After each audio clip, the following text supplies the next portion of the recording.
ברוכים הבאים לעוד סרטון של היסטוריה בקיצור. היום אנחנו נדבר על ההונאה הגדולה. ההונאה הגדולה שהביאה לקריסה של לבנון. תראו, לבנון אף פעם לא באמת הייתה מדינה מתפקדת. לבנון בעצם מדינה שהיא לא מורכבת מלאום אחד בלבד, כמו נגיד בישראל, שהלאום היהודי שמגדיר את ההוויה ואת הזהות של המדינה. לבנון מורכבת מהמון קבוצות. כן, יש שם נוצרים, פלסטינים, סורים, סונים, שיעים, דרוזים. יש שם המון עדות שונות, והעדות האלה לכל אחת הייתה זהות נפרדת משל עצמה. משנת 1975 הדבר הזה יצר מלחמת אזרחים עקובה מדם בין העדות בלבנון. הם התחרו ביניהם על השליטה בלבנון. בעצם המלחמה הזאת 170,000 לבנונים נהרגו, רוב התשתיות של לבנון נהרסו כליל, וקרוב למיליון לבנונים, בעיקר משכילים ומעמד הגבוה, ברחו לדרום אמריקה בתקווה למצוא שם חיים טובים ושקטים יותר. עכשיו, בשנת 1990 המלחמה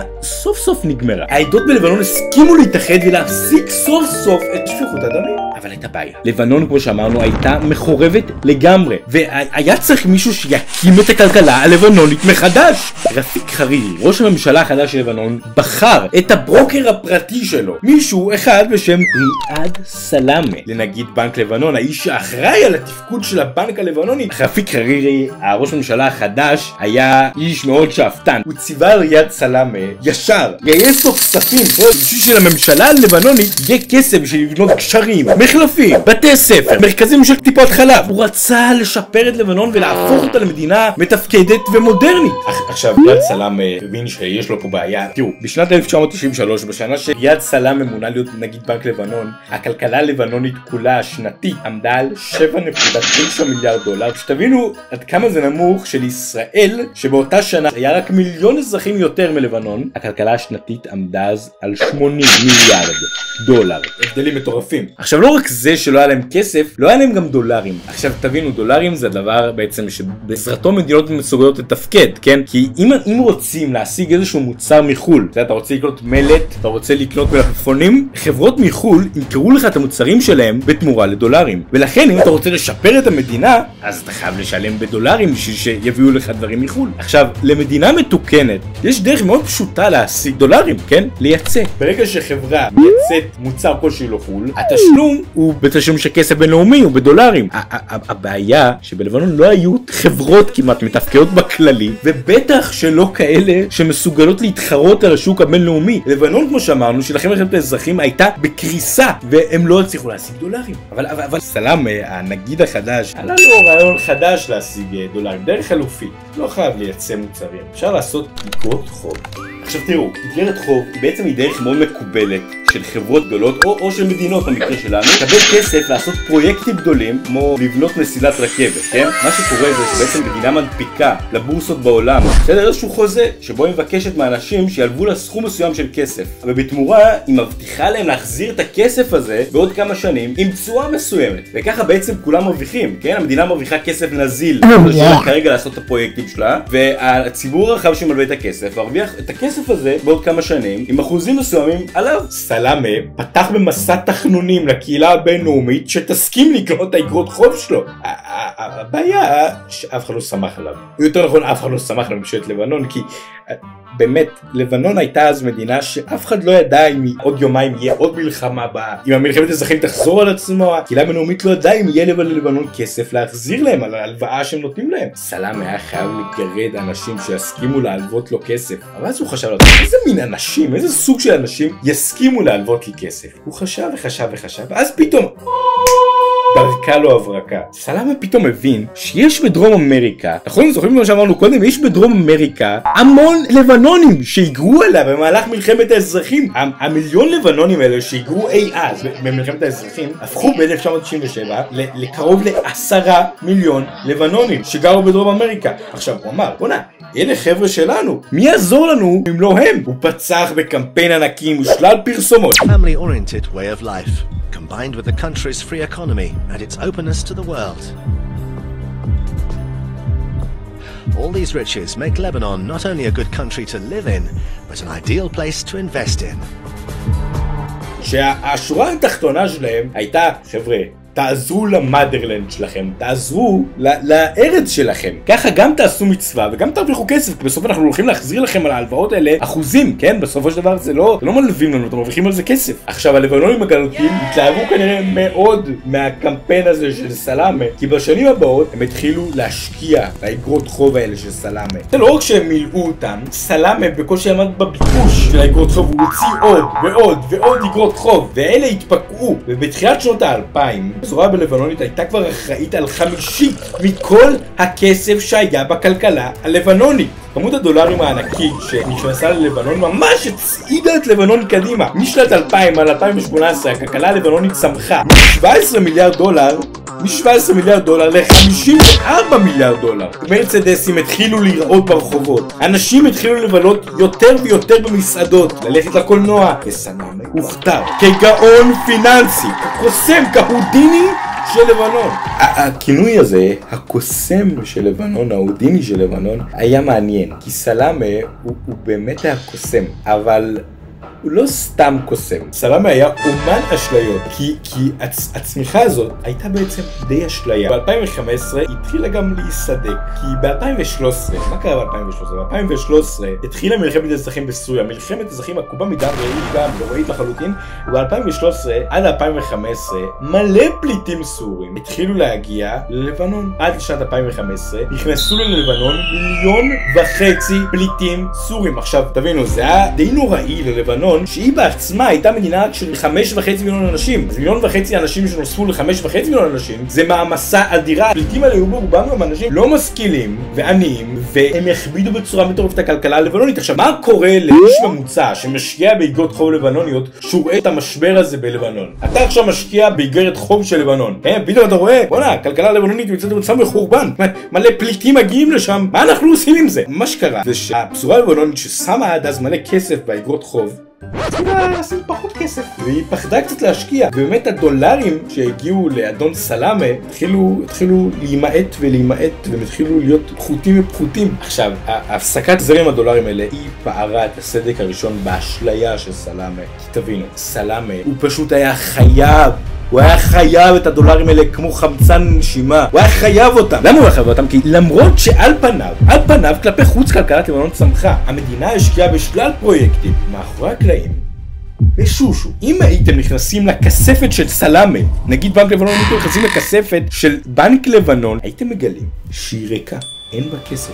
ולא רק שהיא הייתה ריקה, לא רק שלא היה לה כסף, בנק לבנון היה בחובות של 60 מיליארד דולר, 130% מהכלכלה, מהתמ"ג השנתי של לבנון, 60 מיליארד דולר, והיה צריך להחזיר את הכסף הזה. עכשיו תראו, סלאמה בעצם מה הוא עשה? הוא עשה משהו די מגניב ודי לא חוקי. סלאמה, נגיד עכשיו יש 100 דולר באיגרת חוב מסוימת, הוא העביר את ה100 דולר האלה, לקח אותם, העביר אותם לממשלה. הממשלה עשתה עם האיגרת חוב הזה, בנתה, אני יודע, היא בנתה תמרור, מה?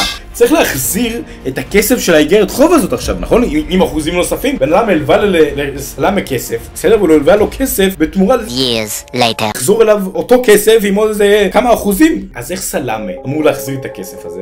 הוא פתח איגרת חוב חדשה, ובאיגרת חוב החדשה הוא החזיר את הכסף של האיגרת חוב הישנה. מה הייתה הבעיה של לבנון? בכל השנים, בכל ההשתלשלות של לבנון לא הצליחה לייצר ייצוא נורמלי כמו שיש ברוב המדינות. היא לא הצליחה להשיג דולרים בדרך טבעית. הדולרים היחידים שהיה לסלאמה זה הדולרים מהאיגרות חוב, ובעצם זאת גם הייתה הדרך היחידה לשלם עליהם. עכשיו זה היה מעגל סגור, שאם הוא ייפסק פתאום, אם הדולרים של האיגרות חוב האלה הפסיקו פתאום, לא הגיע סלאמה דרך לשלם את ההלוואות הישנות שלו, ולזה קוראים דרך אגב הונאת פונזי. סלאמה שנחרד מהאפשרות שפתאום כל לבנון תקרוס כשהם לא הצליחו להחזיר את ההלוואות על האגרות חוב הישנות שלו, חשב על דרך חלופית, דרך אחרת להשיג דולרים, ואז עלה לו רעיון. הוא כינס את כל המנכ"לים של הבנקים בלבנון.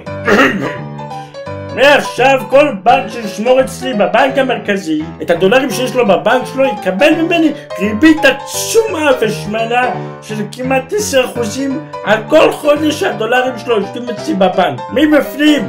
הבנקים בלבנונים יראו להפקיד אצל סלאמה בבנק שלו את כל הדולרים שלהם, כי הרי מה זה כסף מטורף, והם לא הסתפקו בזה, כי הרי כל דולר שנמצא בבנק של סלאמה עושה מלא כסף, למה שהם לא ישיגו עוד מלא דולרים נוספים? והם בעצם ביקשו מהצבא הלבנוני שהתחילו להעביר להם דולרים, כן, תביאו לנו דולרים, תביאו. הם אמרו להם, אנחנו נביא לכם ריבית הכי גבוהה שיש בעולם על החזקת דולרים האלה. את הדולרים האלה הבנקים הפקידו בתוך הבנק של סלאמה, שהביא להם על זה מלא כסף, חלק מהכסף הם באמת הביאו לפזורה הלבנונית. ככה לסלאמה היה עוד 20 מזומנים. סלאמה הגדיל בעצם את החוב של לבנון, כי הרי על כל דולר שהוא מקבל הוא מתחייב להחזיר בנוסף לו עוד 10%, כן? אבל זה לא יסתיים פה. אחרי כמה שנים שהבנקים הלבנונים התחילו לדרוש את הדולרים שלהם חזרה, בסופו של דבר אנשים מושכים את הדולרים שלהם באיזשהו שלב. סלאמה נכנס לעוד פעם בעיה, כי עוד פעם, אין לו דולרים משל עצמו, הוא צריך את הדולרים שהבנקים מביאים לו בשביל לקבל תזרים דולרים, ואז הוא החליט שהגיעה העת לתרבית נוספת. עכשיו, תראו, זה ענק, יש את המים הזה של אובמה, נכון?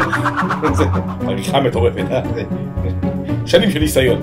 יש את המים הזה של אובמה. אז זה בגדול מעיד על הפעולה שהוא עכשיו התחיל לעשות. הוא בעצם אמר לממשלת לבנון, תקשיבו ממשלה, עכשיו תראו, אני מבקש מכם לפתוח איגרת חוב חדשה, אוקיי? תפתחו איגרת חוב חדשה. ברגע שהאיגרת חוב הזאת נפתחה, מי קנה את האיגרת חוב הזאת? נכון מאוד, בנק לבנון. סלאמה בעצמו קנה את האיגרת חוב של ממשלת לבנון. עכשיו תבינו, זה לא באמת משהו חוקי, זה משהו שהם עשו קצת בהסתרה. הוא קנה את האיגרת חוב הזאת בסכום מטורף של 12.7 מיליארד דולר. הוא אחרי זה בא לבנקים הלבנונים, הוא נתן להם הנחה כל כך גדולה על האיגרת חוב שהוא רגע קנה, שהם לא יכלו לסרב לקנות אותה. הוא שכפל את המהלך הזה, מכר עוד ועוד איגרות חוב במחירים מוזלים לבנקים הלבנונים. ועד 2019, 3/4 מכל הכסף שהיה רשום על הנייר כקיים בבנקים בלבנון, היה מופקד בבנק המרכזי או בדולרים או באיגרות חוב. אבל הוא לא באמת היה שם. הכסף כבר הושקע בכיסוי החובות ובפעילות הממשלה. ואז ב-2019 קרה הדבר שהרעיד את הסיוטים של סלאמה. הפקדת הדולרים של הפזורה הלבנונית בבנקים הלבנונים התחילה לדעוך. כמה דולרים כבר יכולים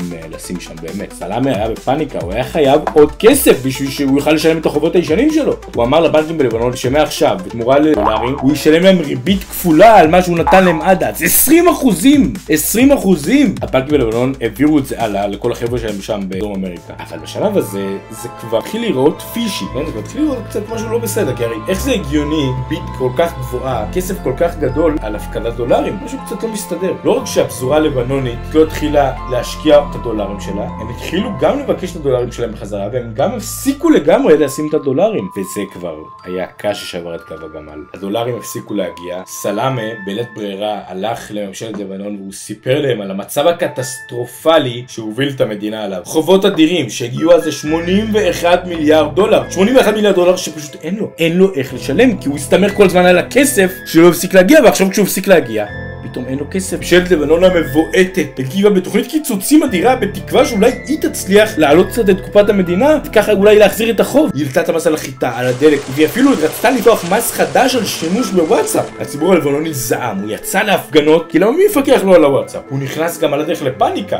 למה המדינה פתאום עלה כל כך את המיסים בחדות? יש פה איזה משבר? למדינה חסר כסף? המוני לבנונים התחילו לרוץ לבנקים בלבנון לקחת את הכסף שלהם משם. ובתגובה, ממשלת לבנון שראתה את זה, החליטה לסגור את כל הבנקים בלבנון. היא ידעה שאם הם יישארו פתוחים, לא תישאר בבנקים הלבנונים אפילו אגורה אחת. כשהם יפתחו, הממשלה הגבירה את סכום המשיכת הכסף בהם ל$200 גג. ומה ששווה באמת הכלכלה, היה זה ב9 במרץ 2020 הגיע מועד הפירעון של אחת מאיגרות החוב של סלאמה.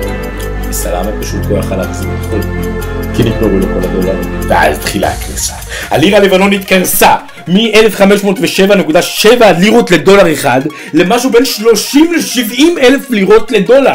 כל הבנקים בלבנון שרוב הכסף שלהם הופקד בבנק המרכזי שבעצם פשט את הרגל ולא היה לו כסף, נכנסו לחדלת פירעון. לא היה להם כסף לשלם ללקוחות שלהם. חברות דירוג האשראי הורידו את דרגת איכות החיים בלבנון לדרגת זבל, וכאילו זה לא היה מספיק, מגפת הקורונה בדיוק פרצה, גמרה את כל סקטור התיירות בלבנון, ובנמל ביירות פיצוץ אדיר גרם להשמדה של כל הנמל, שגרם לנזק אדיר של 15 מיליארד דולר, ובעצם השבית את הנמל המרכזי של לבנון. איכות החיים בלבנון ירדה ממשכורת ממוצעת של 2,500 שקל בשנת 2018 למשכורת ממוצעת של 850 שקל בשנת 2021. מחירי הפירות והירקות זינקו. חברת החשמל התחילה לעשות הפסקות חשמל יזומות ליד סלאמה. האיש שבעבר נודע כקוסם של לבנון, כגאון שהזניק את כלכלת לבנון קדימה, הוכרז על ידי ממשלת לבנון כפושע בינלאומי. אבל סלאמה, בטריק אולי אחרון בקריירה, מאז שהוכרז כפושע, ועד היום סלאמה, הפונזי של המזרח התיכון, לא נמצא, נעלם, כמו קסם. תודה שצפיתם בסרטון חברים, אני מקווה שהשארתם את הידע שלכם קצת, אני מקווה שנהנתם, ואתם מוזמנים להירשם לערוץ, ונתראה בפעם הבאה, להתראות לכם!